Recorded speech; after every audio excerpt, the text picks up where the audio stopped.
అవును, నేను లేనప్పుడు నేను తినను పడుకోను అని పట్టుకొని కూర్చున్నావంట, ఎవరి మాట వినకుండా. ఏంట్రా అది? నేను రేపు ఊరికెళ్తున్నాను 10 రోజులకి. ఆ 10 రోజులు కూడా ఏమి తినవా? నిన్నే అడిగేది, చెప్పు. ఆ,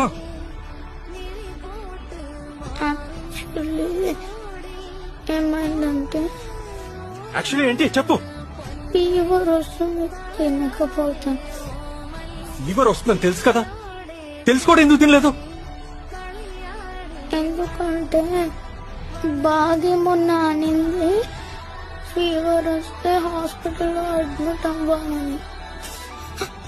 హాస్పిటల్లో అడ్మిట్ అయ్యి నీతో పాటు ఉండొచ్చని తినలేంటాడు.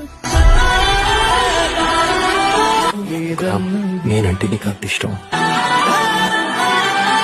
ఎందుకంటే నువ్వు నాన్నవి కదా.